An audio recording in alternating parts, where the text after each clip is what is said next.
Assalamu Walaikum. Hello friends, how are you? Welcome back to my another video. In this video, I am going to show you how to change table line style in Microsoft Publisher. Let's get started. Firstly, we have to open a Publisher document. Now we want to change the table line style. Firstly, insert a table. Go to the Insert menu. Then click the Table option and insert a table. Then resize the table some big.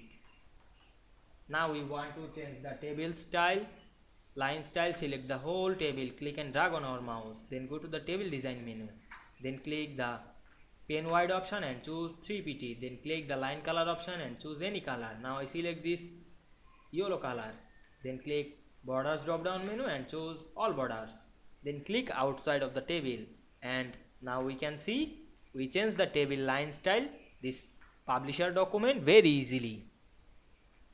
I hope you enjoyed the video.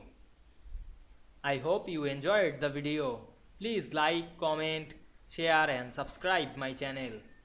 Thanks for watching.